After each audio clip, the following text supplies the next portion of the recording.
Estrada w sieci. Wejdź na estradapoznań.pl i odkryj 9 autorskich serii podcastowych, ponad 250 odcinków, 10 000 minut nagrań, 14 słuchowisk, nowe duety muzyczne, teledyski, e-booki. Dołącz do 50 000 słuchaczek i słuchaczy. Za darmo. estradapoznań.pl. Dobra strona kultury.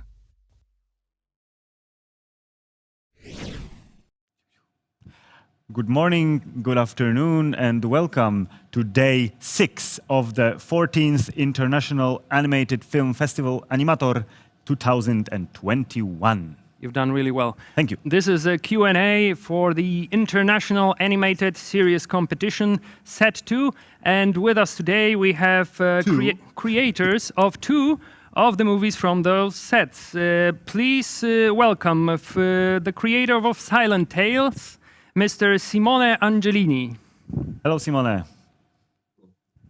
And his interpreter. That's why there are 2 of them.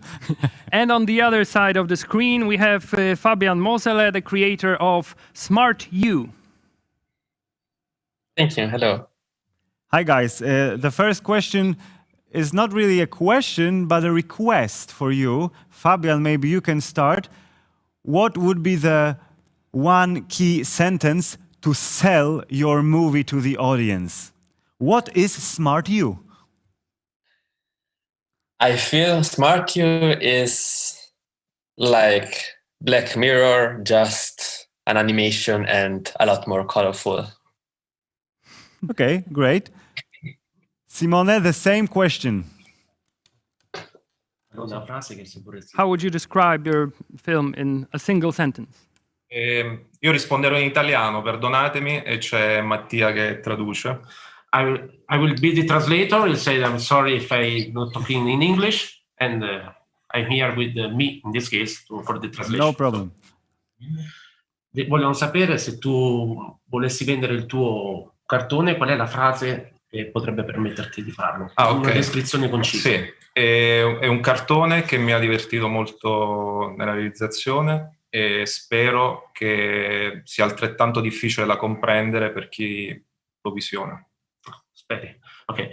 He said that this is a cartoon who make him have a lot of fun during the making, the coming out from the idea to the realization, the making, and he hope it will be difficult to understand also for who is going to see the cartoon itself.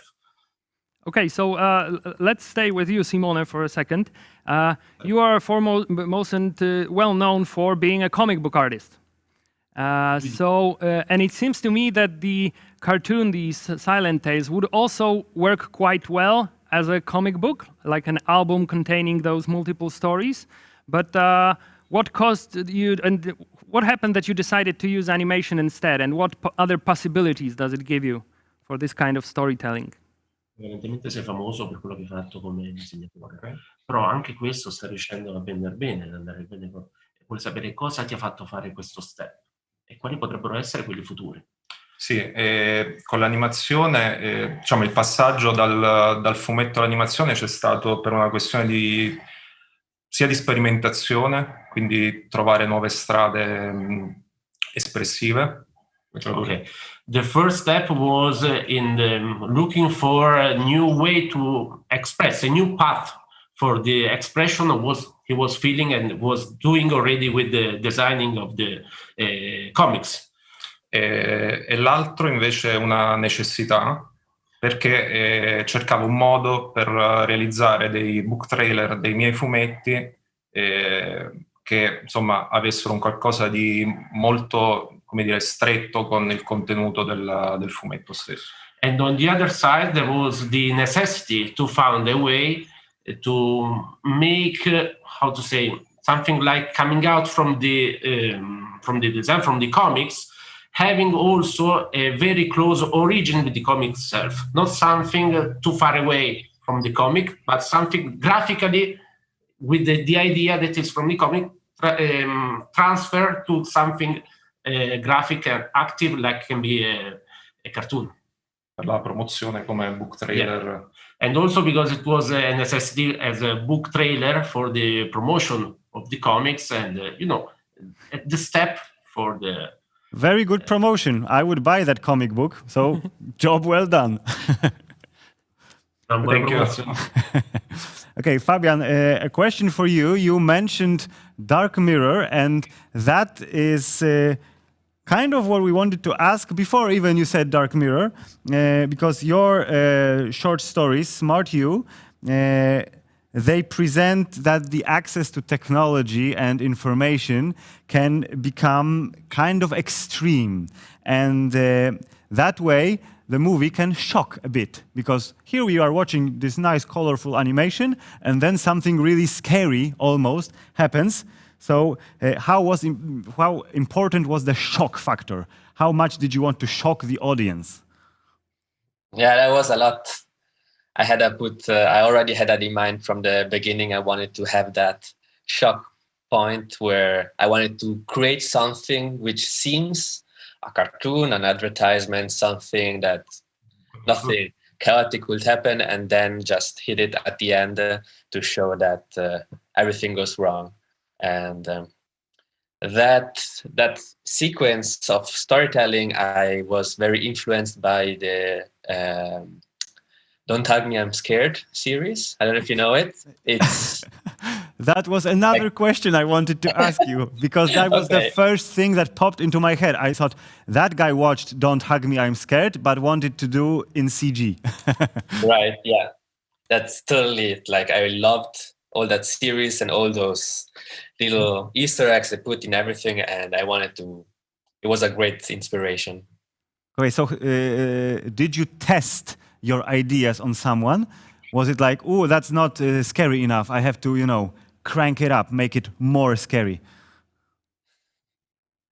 I did not test. I sent my stories to friends and saw their feedback, but it was a little bit different, a bit difficult to see their actual reaction until the video was done. But I think you were pleased with the reaction, right? Because they had to like it. Yeah, I hope so. Okay, and speaking about the visual side, let's stay with you, Fabian, for a second as well. The way I see it is I would describe it as an instructional video gone wrong. It starts off like a lot of videos you see that want to present new technology, and were you aiming for that kind of aesthetic? Yes, that's totally right. I aimed for the aesthetic that is used by big tech like Google, Amazon, Facebook for their advertisements, where they use a lot of animation, which is very joyful, colorful, with simple shapes. And that was the aim, to kind of trick the viewer into thinking, this is actually an advertisement, and to see until it could go until someone realized, wait, this could be something else and not an actual technology that exists. So yeah, that was a surprise, and it was a welcome one. Great. Simone, now a question for you. Your animation, except being, of course, an advertisement for a comic book, which we didn't know, looks like it could be presented just as it is in social media, especially on Instagram, because of the square format. Was that a thing you thought about when doing this comic animation? Ok, allora una cosa che volevo precisare, che forse hanno capito male, che forse hanno capito che io ho fatto Storie Zitte e Silent Tales per promuovere. Anche per promuovere. No, in realtà no, dicevo che ho iniziato con l'animazione realizzando book trailer dei miei fumetti. Lì ho iniziato con l'animazione. Okay. E poi ho fatto, cioè questa cosa magari non hanno capito.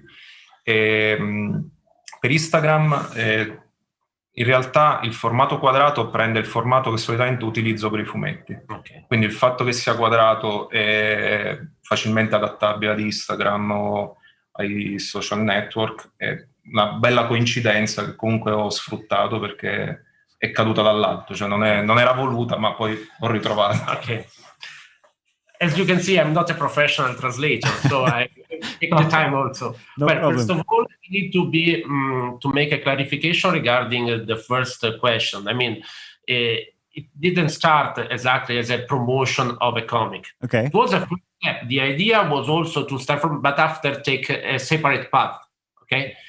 Regarding the coincidence to have that frame for the comics as well as for the videos, it was exactly a coincidence that after he was lucky because it was matching in the same sides. It was a positive thing because it allowed him to translate in a cartoon what was coming from a comic. Okay, and the stories you tell can be watched as a whole or can be watched separately, and they work both short ways. jokes. Yeah, like very short, funny stories, surprising stories. But which way do you think is the better way to watch it? As a whole sequence of stories or as separate stories?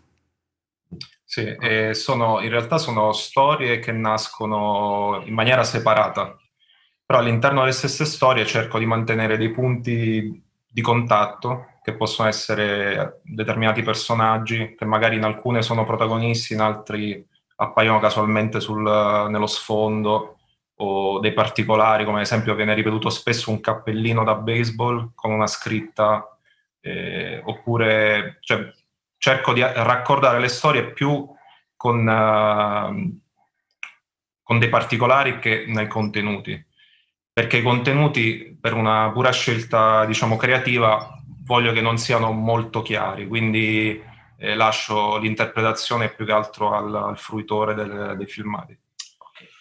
The main idea, the starting idea, is that they were born separately.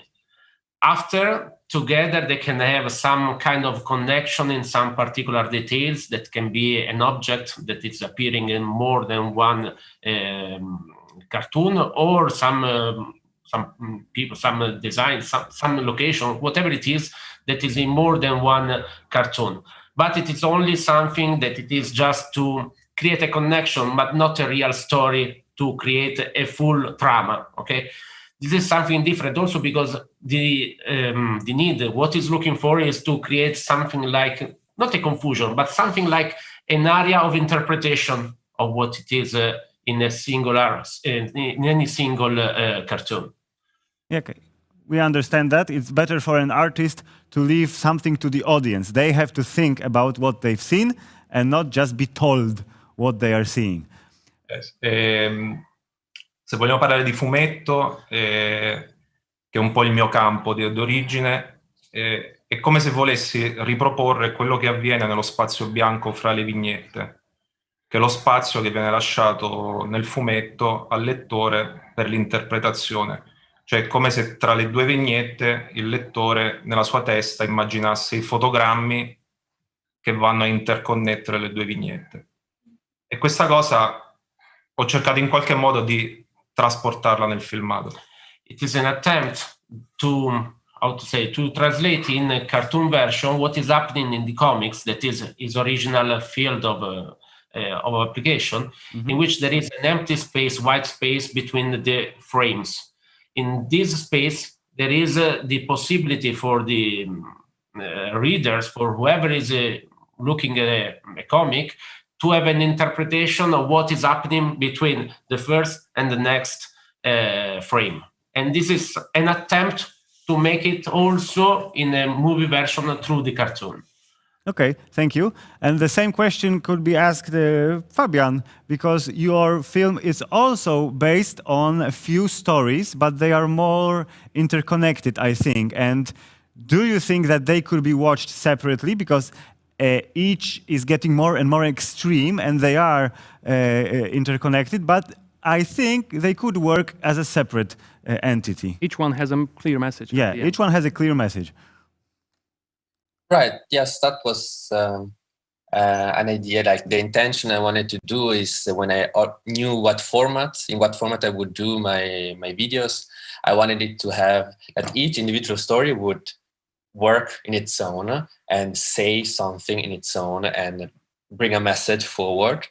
But the reason I did several of these episodes is that there is an underlying storyline underneath, all of these episodes, which kind of connect them all together. Mm-hmm. And because the way I thought of it is that each of the events that happen in the episodes are interconnected. So that happened because in that other episode, that happened. And so there are several layers of storylines going on. Cool. So the story of Smart You is a clear warning about the dangers of new technology, artificial intelligence. You as an artist seem very inspired by modern technology, modern new media, the internet, the memes, all the new fancy stuff. So you being an enthusiast of the technology and talking about the dangers of the technology, well, as Alanis Morissette would say, it isn't that ironic. Yes, that's a good point. Yeah, that's a thing about, like, I love all of these things. I love this new technology. I love researching on this field and seeing what can I do with algorithms, what can I create, and I love it. But what I like to do in my projects is to take a critical point on something and bring a story forward that tells that story, because we can all say, wow, it's beautiful, but sometimes we don't focus on the more negative sides. And I believe that with my project Smart You, I wanted to kind of create an imaginary world that can be understood also by young people, and which still brings forward then deeper questions about the technology we all live in. Okay, so the technology is key in the way you create your videos, because everything you've done is CG, is rendered, is a 3D graphics. But were you tempted to use your, hand drawings and maybe present a more classical way to animate? I was drawn more on the 3D, on the CGI, because that's the field I already knew, and I wanted to go further. But for the creation of the project, not just this render is created by the computer, but I also used a lot of actual machine learning to enrich the story. Many of the words or phrases or images that are seen are actually generated by machine learning. Or, for example, the voice of the Smart You is a robot, and it's not an actual voiceover. It's also generated by AI. Yeah, that was very interesting, and we wanted to ask you about that, but you've already answered. So thank you very much. That's the thing that should be, advertised. I'm the director, but a computer helped me in more ways than you can imagine. Okay, and Simone, we could ask the same thing. You're a cartoon artist, so you like to draw. You're very good at it. But weren't you tempted to find out if you could do the same, but using 3D graphics or CGI? Hai chiesto, tu sei un disegnatore e di solito disegni, sei molto bravo in questo, ma cosa pensi anche dell'utilizzo se hai usato anche 3D o software di design che ti permetterebbero anche di fare un lavoro simile a quello che fai? Sì, allora c'è una mia parte che riguarda l'architettura come professione, quindi, cioè come studio, non come professione. Quindi ho utilizzato il 3D più che altro per una questione architettonica, non a livello artistico. Però insomma è un mezzo che tuttora utilizzo per qualsiasi cosa, che però non riguarda la mia parte artistica. Quindi se devo... Questo? Sì. Okay, he is an architect also, and he used this kind of software for what it is related to his daily activities in terms of job. But for what is related to the artistic side of his life, is not using at all this kind of software or drawing tools. He prefers something else. Sì, anche se ovviamente le animazioni storie zitte sono realizzate in maniera digitale. E ho cercato di riprodurre il tratto che solitamente ho in maniera analogica nel fumetto. Okay. Però sono completamente fatte in digitale. Okay. Well, obviously the cartoon is realized in a digital way, but what he has done with this kind of tools was also to try to recreate the lines and his way to draw, also using the actual technologies. So you are separating work and art, which is very healthy. Molto salutare. Thank you. Simone, I got one more question for you. In your animation, there is much emphasis put on the use of unusual connections between things, unusual associations. We get the T-Rex versus the alarm clock, which is great. We got the cat eyes versus the alien eyes. Are these things, do you really think a lot about these things, or do they just come to you and you decide, yeah, I can use that in a comic book, or I can use that in an animation? Or is it something you have to really think about? Capito fino al fatto del È T-Rex alieno, qualcosa che ti è venuto spontaneo, ci hai pensato molto, come ti è venuto questo nel contenuto? Sì, di utilizzare questo riferimento, l'occhio dell'alieno, il T-Rex. Ok. Diciamo i contenuti sono sempre, cioè non so da dove arrivano, però ovviamente trattano degli argomenti che mi sono cari, quindi l'occhio è sempre legato al fatto del fatto che siamo in continuazione tutti con degli occhi puntati sugli altri, cioè possono essere i social, tramite uno smartphone, tramite qualsiasi, anche dal vivo, insomma c'è questo voler guardare sempre ciò che sta facendo l'altro. E per il T-Rex dentro il telefono lì è più un trauma, ma che insomma subisce chiunque con una sveglia. Sì. Ok. Poi continuo. Yeah, he has to continue also, but it's better to translate up to here. The idea to use certain kind of drawings, certain idea are coming out simply easily in his mind, but after obviously there is a study related to the application. I mean, the decision to use it is due also to something like a metaphoric way to interpret a part of our life. For example, the eye can be interpreted in this way, like the eye of somebody who is curious, who is looking to our life. And what about differently, the T-Rex is a bad experience that we experience every day, each one of us, and it is an easy representation of it. It's a trauma, practically. Sì, e lì ho voluto rappresentare anche un po' il passaggio dalla fase, diciamo, del sogno alla realtà interrotta bruscamente. Insomma, lì, diciamo, i sogni sono un bel terreno dove vivere. Okay. And there is also, how to say, a special mention for the beauty of what is the REM phase, the dreaming phase of our life. But after there is the impact with the real life, that it is the ringing on the telephone or the T-Rex. So dreams are a good place where to live, and but after we have also to face the reality. So this is a metaphoric way to interpret it. That's life. We have to face reality someday. Every day. Every day. Guys, thank you very much. We are running out of time, unfortunately, but we would like to talk more. So what we can do is wish you all the best with your ideas, with your series. We hope to see more of them. We hope to maybe learn something from the dangers of technology and how to interpret this alien, because that's interesting. And we hope you can show your works everywhere you want. Thank you so much. Thank you. It was great having you with us here at the Animator Festival, and hope to see you again soon. Yeah, see you soon. Bye-bye. Thank you very much. Bye. Thank you. Bye. Witaj Polska. Bye. Ciao. Ciao.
Estrada w sieci.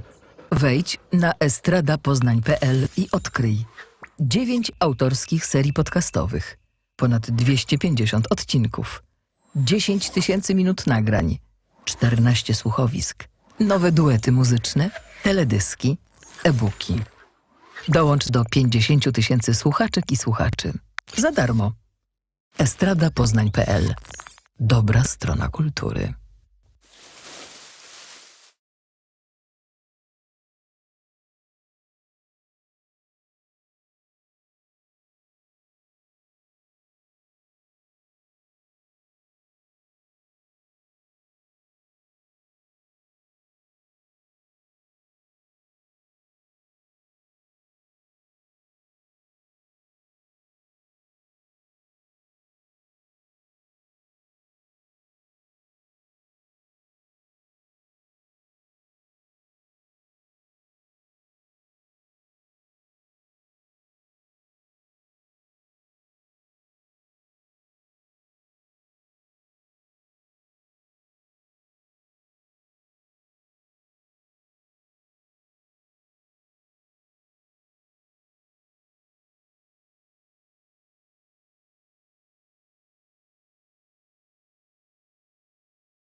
Estrada w sieci.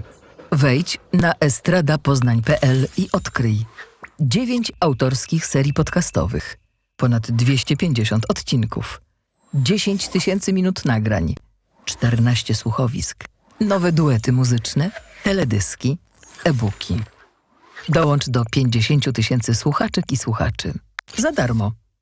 estradapoznań.pl. Dobra strona kultury.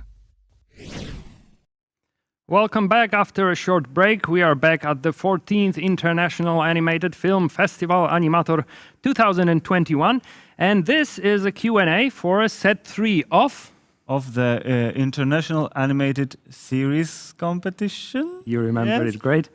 Lots of difficult words. And we've got a lot of guests this time.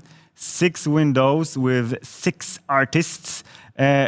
Sorry in advance if we get your names a bit wrong, but that can happen, so please forgive us. And feel free to correct us if we pronounce it not the way it Yeah, we've got Vivian Mason. Hi, Vivian. Hi. We have a trio of filmmakers, Shanshan Chen, Kieran Gilbert, and Chia. I'm sorry, yeah, is that correct? Yes. Hi, guys. We have Hi, thanks for having us. we have Maria Rosario Carlino. Hi, Maria. Hello. And How are finally, you? from Poland, our own Magda Pilecka. Hello. Hi, guys. Okay, we've got the set 3 was probably the most diverse set of them all. We got all different kinds of movies, all different kinds of films, types of films, all different types of But narratives. mostly serious. Yes, most Mostly. of them were serious. Some of them were not as serious as the other. But let's start with you, Vivian, and There Is No I in Island, which you were the animation supervisor and animator on. Is that correct? Yeah, that's right. Yeah, and we'll be talking mostly about the first episode of the series, the Forest of Fears. Yeah, the one you've got in the background, so it's easy to spot you. That's right. Okay, so the first question. Artwork from it. The first question isn't directly connected to animation per se, but so the entire series features all kinds of self-recorded voices of people who talk about their experience and fears during the recent pandemic. The artworks are as well of local Tasmanian artists. So the first question I had was, what was the process like of gathering all the required recordings and arts? How did you get around this process? A lot of people were involved, so it was complex. The artwork for each episode, is by a specific artist, and they all worked in different mediums. So the collecting the imagery and adapting it for animation was complex, and some of the artwork had specific cultural needs and needed to be treated sensitively, and so it was quite demanding to source from several different sources of artwork and artists. But was it the case that you guys had to dismiss some art because it didn't fit either the animation or the story that was told? Yeah, the producer and the director essentially curated the artwork that they wanted to use from out of some artists. It was using existing artwork, and other artists they commissioned new artwork for the episode. The episode behind me, it was a bit of a combination. This character was drawn specifically in response to the brief by the director, but it's painted with oil paint, so not traditional animation. So was the artwork like commissioned for the picture especially, or did you use some previous works of the artist as well? It's a combination, because the oil painting in some cases took several years to complete, but the image behind me was a spontaneous contribution by the artist Elizabeth Barsham, because she was inspired by the stories that the director had started to collect, although they weren't finished at that point. And this image was relating to communication of mushroom networks, and that was a little bit like communication during lockdown, that lots of little whispers going through everywhere. Okay, so the question about the animation itself, because it looks like it combines different techniques. I didn't know it was painted, but I thought some of the pictures were painted. Some of it looks hand-drawn, and some of it resembles a bit CGI or some, computer magic. And that's why it looks so fascinating and different than anything else. How was it created? How did you, put the stuff together? I know the answer can be very complicated, but maybe you can walk us through the process. Yeah, so there are two animators, myself and also Matt Daniels. Matt Daniels works often with computer algorithms and coding, and so he had some elements generated through coding, some of the background fluid type effects. The whole process was done in After Effects, and maybe with some work with Photoshop as well. So I think that Matt did all of his work in that as well, even though there are some 3D eyeball effects. It's all sort of 2.5D and rigged in After Effects from still images. Okay, and why did you decide to mix the animation with live action in the series? What was the idea behind that? It was a decision by the director to make establish a context that was human behind the stories, but each episode is a different sort of person, a different age, different location, to show some variation in the community, and to show that everybody's experience was unified, even though they're presented separately. The live action section uses in some episodes uses the documentary voice recording, and the performer lip syncs to it, but it's not their voice, so it's supposed to be a collective experience. Okay, that's very interesting. And when we talked about the human part, the human factor is really crucial to the episode 1 of Taking on the Traffickers, which is, I think, the most disturbing story of the bunch we had to see. And the first question, and it's for either of you guys, because you can answer freely. Why did you decide to use animation to sell such a strong and difficult subject and not go the more common route of a classical documentary? Yeah, sure. I'll take that one and also hand over to Shan. We've been covering human trafficking and modern slavery at the Thomson Reuters Foundation for many years. And one of the toughest things about this subject is because, of course, it's so emotive. It's so difficult to deal with. It's also a very hard topic to illustrate, to visually portray. You're talking about suffering and trauma and exploitation of individuals, whether that's through sex trafficking or forced labor. And often what you find is that when you have a camera on one of these individuals, it's, you don't want to show their face in many cases because sometimes there is fear of reprisals or backlash. Sometimes, of course, it's because of their own personal trauma. And then even when we talk about the exploitation that they have suffered, you don't really want to be too salacious or egregious to kind of focus on that. So we, in recent years, did a series called Life After Slavery. I first experimented with animation and illustration to show the lives of people who had been exploited and their lives thereafter. And this time we wanted to do something different because there's a lot of focus on both the traffickers, the exploiters, and the victims, but not so much attention really on those people in law enforcement or civil society who work to help, support these people, free them from situations of exploitation and support them thereafter. So really we decided that animation would be the best way to portray these stories because it allows you to be more creative and a little more abstract. And I'll hand over to Shan to talk a bit about the creative process and how we went from, developing a script based on Maria's story to actually working with Chia to turn that script into animation. Yeah, because my background is unscripted, character-based documentary. So when Kira and I spoke about, should we do animation? Because we want to do animation for a long time, and it's just a great opportunity for us. especially during the lockdown, that we have a lot of time. Actually, I wouldn't say a lot of time, but we do have the time to focus on script writing, to focus on developing the characters. And then I work actually with 3 journalists.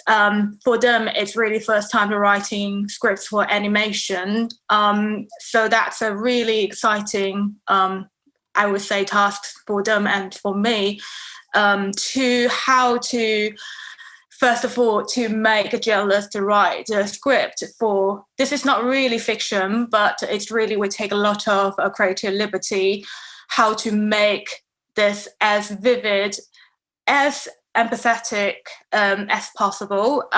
Second of all, how to transfer from script to the screen. That's like a big challenging, but it's just so exciting for us to take time to work on them.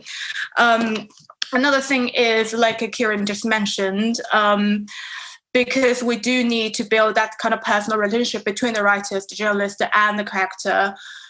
So that also gives them a lot of space to explore between them. They have a lot of conversations between them. They visit them a few times, and each time they bring back new material for the script.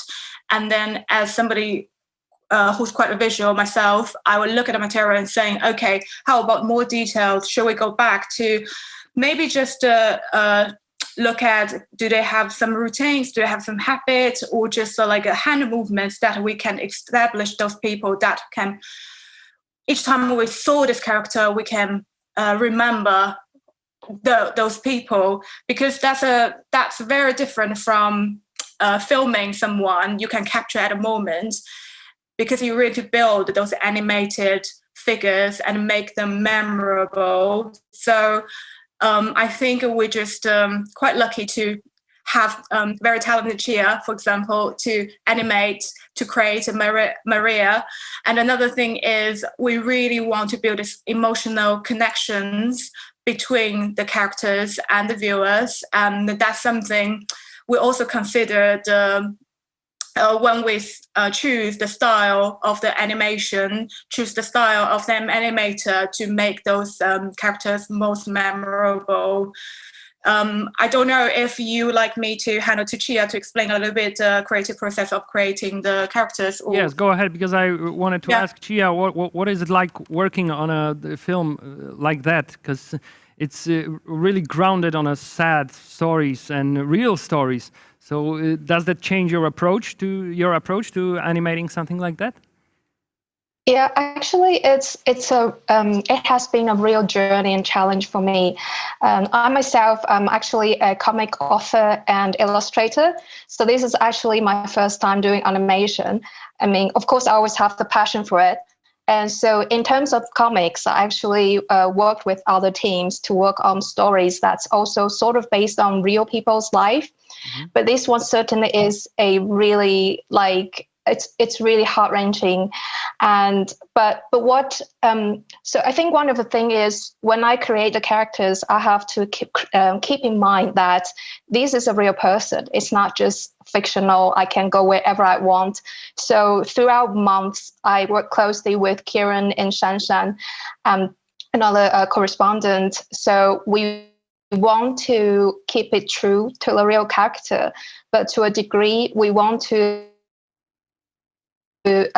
protect the real person and maybe the audience. So it's actually quite a special approach. We have to find the perfect balance to make people feel the ordeal she has been through and how she overcome this whole thing.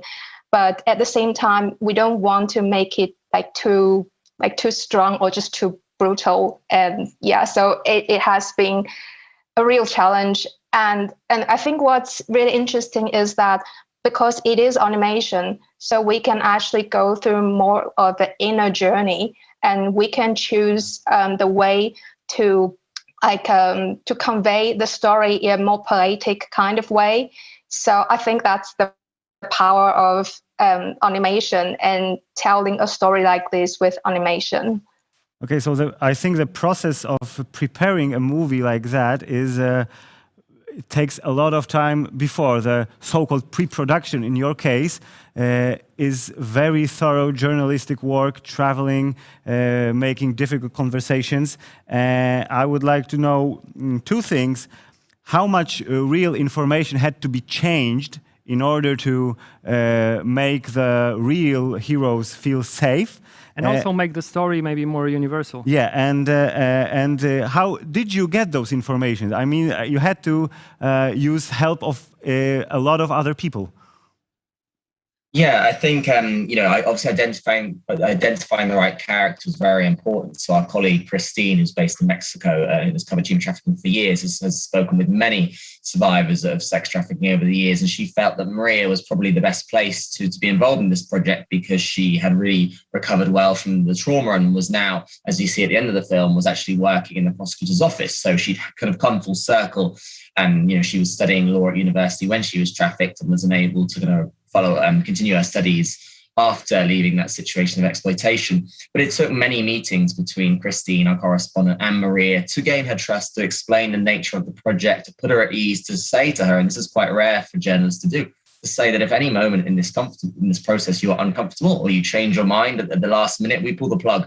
We will not publish this piece of work unless you are comfortable with the portrayal and the process, of course, of all the interviewing and the fact-checking, which was really tough, I think, on her and her family. We had to remove a lot of identifying details. We were very careful with location. We never mentioned where this is set. At times we made the story a little broader than we might have done had it been a classic text story we do, again, just to make sure that we protected her identity as best we could. But we were really pleased once the film came out. Maria said she was kind of overjoyed by the depiction and the portrayal, and she felt like it was a very fair, sensitive and powerful depiction. And, her goal at the end of the film, as we see, is to help other women like her, other survivors like her. And she said, if even some of them, either people who are still in situations of exploitation or have recently escaped or been rescued, they see this film, it might offer some inspiration and encouragement to them, because of course there is so little, journalism and especially multimedia on this topic. Yeah, I just want to add on a little bit on that, because at the beginning we do have in mind who the audience the films are. I think because for me, what I mentioned the cultural relevance is because it's kind of contracts that Chia and I think we both grew up with Asian backgrounds, and then I personally don't know much about Mexico. So for me, it's really important to view it from an international and from an audience point of view, to say, when I watch this film, would I understand why Maria going through this and why this is happening? Kieran just mentions, like a bit of a border, because you do want the kind of universal message. You do want the kind of human connection with that character. Another thing is about communication is there's in the process, we never stop communicating, with Maria, because each step she has to agree, she has to say yes. And even like a small identifiable, like a necklace, something like that, to say, can we use this to identify you? And she has to say yes. So I think the kind of trust and communication in the creative process, it's not just about creating a film, it's really creating a message, and who is going to hear that message in the end. Yeah. Okay, I feel there's a lot more to talk about here, but we've got limited time, unfortunately. So now we're going to move to a next film from the set, and this one is also quite based on real people and real stories, I believe, but it is much more heartwarming, because the stories are really happy and sad at the same time. I'm talking about Can I Keep Him? And the question for you, Maria, is how did it all start? Is it like where did the idea come from? Is it from your own relation with your pet? No, hello. Actually, I am collaborating since a lot of time with the associations of animal protection. So I am very close to them, and I am also rescuing dogs all the time.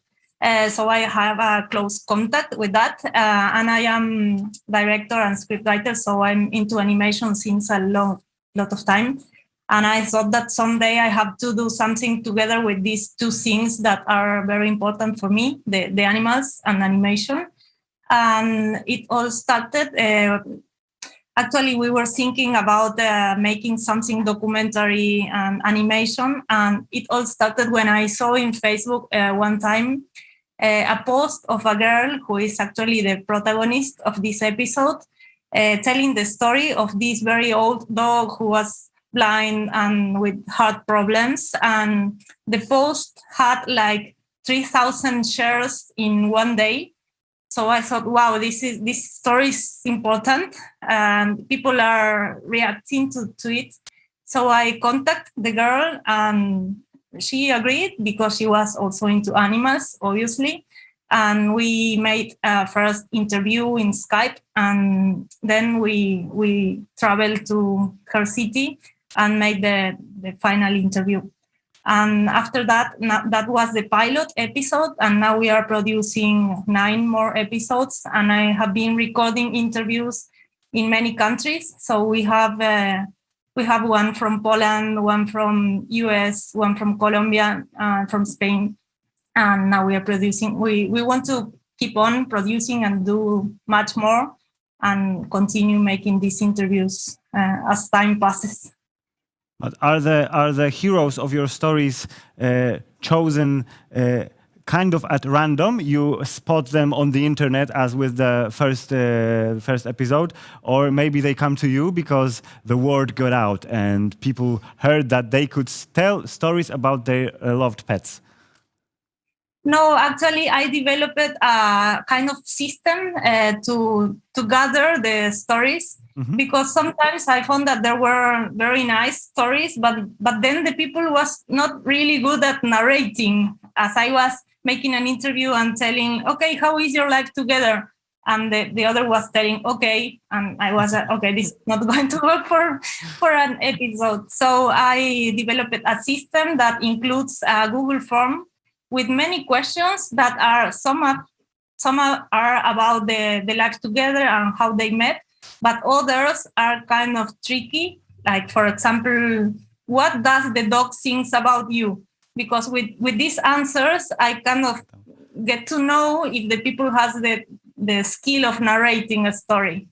And after that, I got like 200 responses to this Google form.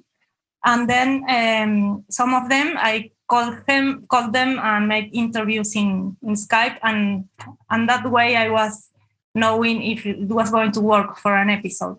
And also, when I was traveling with other projects, I was all the time meeting people. And if I'm in a breakfast, I find someone that is traveling same as me and is worried because he left his cat for the first time and it's in the breakfast, like worried for the cat. I think, okay, maybe it can be a story. And I am all the time looking and listening to people I meet to see if they can be a story for the series. You actually kind of answered at least a part of my next question, because I was wondering, the one of the most interesting points of this series of films is that the story is told from the perspective of the human, and then from the perspective of the animal. And I knew that the answers, the stories, the human stories, were based on an interview. But I was wondering who kind of thought about the animal side of the story, who created the story, what was it inspired by? So that was the Google form you said, and the question about what the people think, the pets think about them. But was it like processed by you, or was it just their story, or did you kind of add some of your own inventions to that? No, actually, the episode of the short part about the animal, it's totally fiction. Okay, it's fiction, but at the same time, it's based on things that I could understand from the interview, okay. From the position of the body, from the way of talking, from the things that the people was hiding, and I was realizing. And sometimes in other episodes, it's part of the backstory of the animal before meeting the person that was in the interview, because the interview is generally like 40 minutes, but then the episode is only 4 minutes. So a lot of information is not fitting in the episode. So sometimes this information it's included in the other part. And sometimes it's just things that the scriptwriters, me and the other scriptwriter, imagine from the things that the person told in the interview. Okay, so the connection between your movies and our final movie from the set is the animal. The animal, yeah. And movie. Magda's short, very, very short film is the most joyous one, the happiest one. It's to end the interview on a very high note. And of course, the animal is a dinosaur. The film is Dino or Something. The episode is called Let's Grow Up, and it takes, 39 seconds? I think it's 39 seconds. 39 seconds. Yeah. So the first question is, how difficult is it to put any kind of message in a film that lasts as long as a commercial? Actually, it's very simple. I'm very simple person. I used to talk a lot in my real life, so I have to keep balance in my art. So I just like some ideas, some symbols, and just left people with some thoughts. Okay, so the first thing that pops into your head is like an image, like you saw a dinosaur with a really, really long neck, and then you thought about doing something from this image, or was it a completely different idea? Or is it the idea that comes first? Like, I want to show, I want to make a short scene about the equality, for example. Is the image first, or is the idea first? Actually, it's both. It's like the idea is walking hand by hand like this with the image, and they are walking during the sunshine and kissing each other, you know. Yes, there is always image connected with some idea. I don't know what to say. There's it is equal for me. Like. Okay, so you've got a YouTube channel for Dino or Something, and the episodes are sometimes very far apart. Sometimes you produce 2 or 3 quickly, and then a year passes and there are no new stories to tell. Is it because there is an impulse? You think about something and then I gotta make an animation, and then no inspiration comes, so there are no new videos. Exactly, it is like this.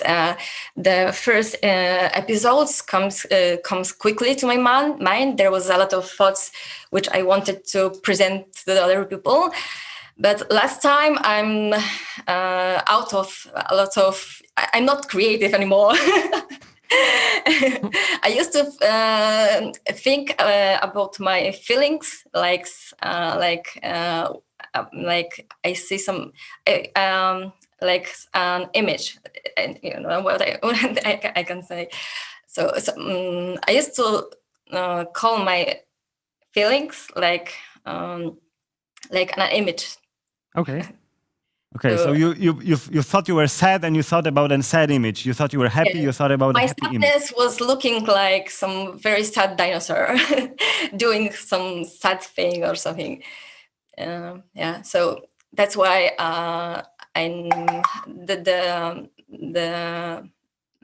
Some episodes are coming quicker, and some are not so quickly in my mind.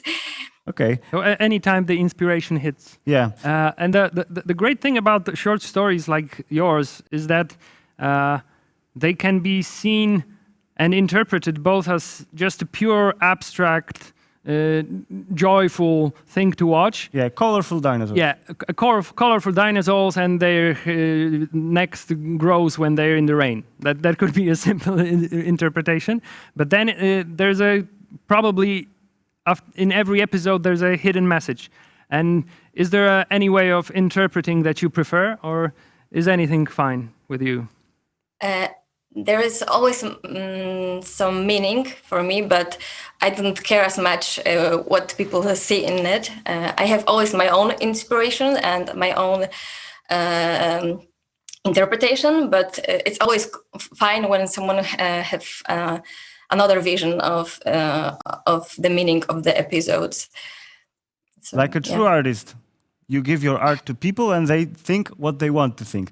Okay, so our final question would be for all of you guys, and it would be regarding the techniques you use, because all of your movies they don't use flashy CGI. There are no 3D spinning elements and make no lasers. Yeah, no lasers and no explosions, and that's because the stories are mostly serious. But what made you choose this style? Why this person has this kind of face, or why?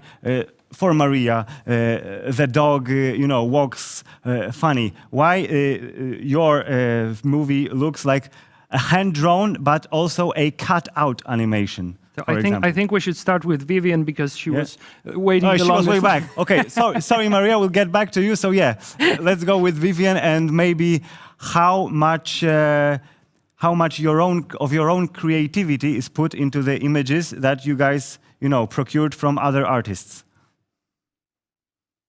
This episode specifically, because I was converting paintings, they weren't in 16:9 screen format, and so a lot of the images, they combine several paintings, and they also adapt characters to make them move and talk, and they didn't necessarily have a mouth, they didn't necessarily have legs that are the same length, because they're illustrative, and so I guess we made our choices about how they move as the best adaptation that we could make of combining lots of images and maybe taking teeth from one character and using those teeth for many characters so that they could have lip sync from all of the images that were available.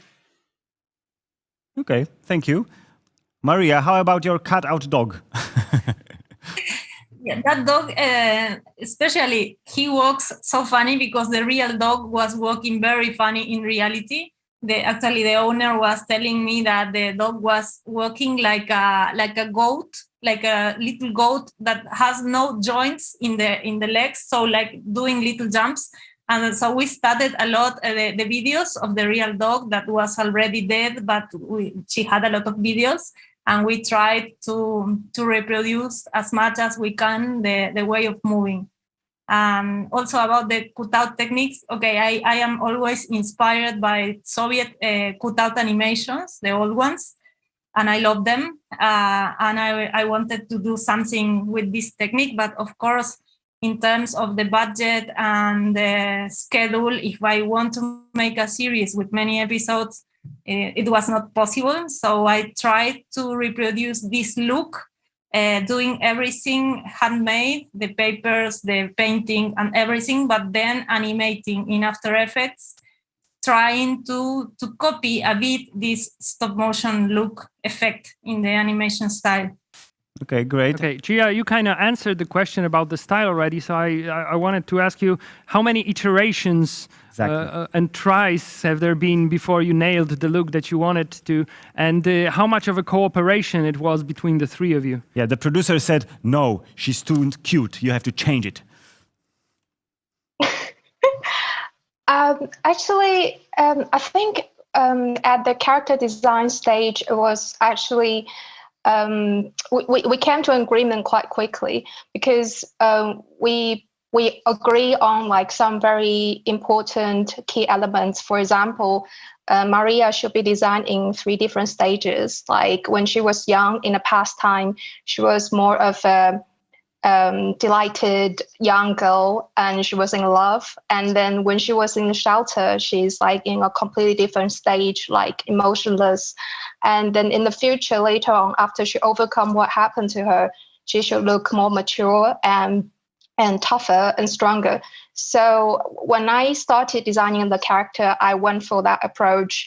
And we also agreed that for some certain scenes, maybe we will present it a bit more realistic, but overall we can go for a more unrealistic, poetic side. For example, like in the script, there's a part talking about her feeling being splitted. And so that's when I was inspired that I think that's a really good point, that if we can use visual to present it instead of doing like just realistic scene what happened to her.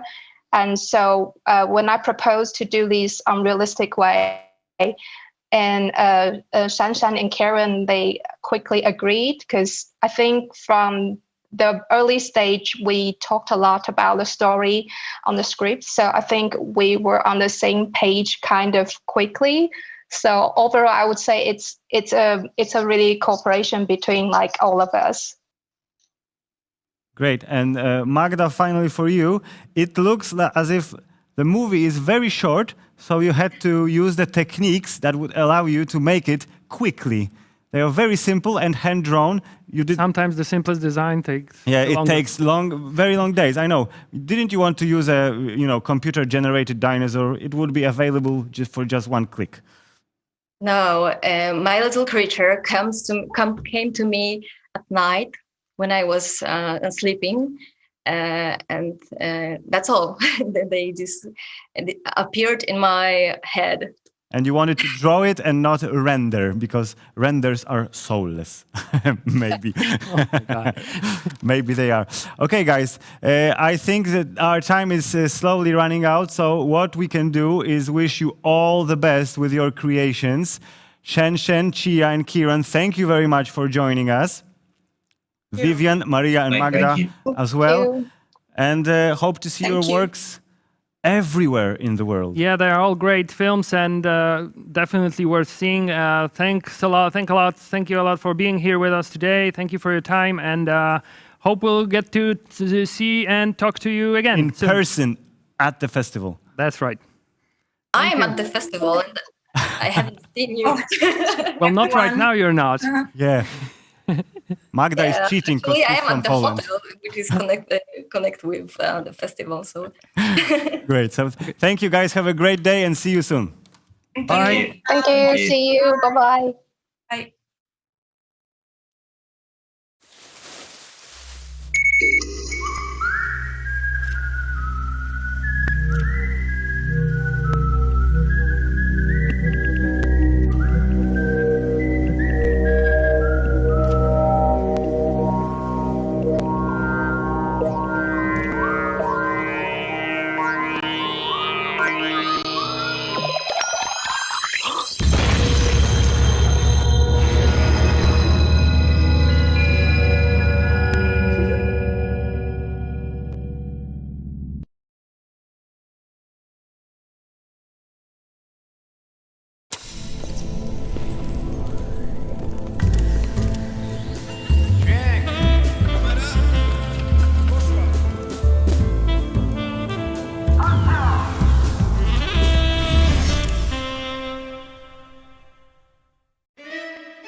Estrada w sieci.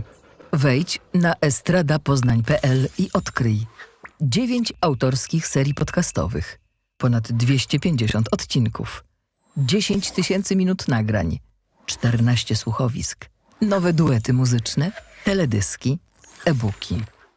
Dołącz do 50 000 słuchaczek i słuchaczy. Za darmo. estradapoznań.pl. Dobra strona kultury.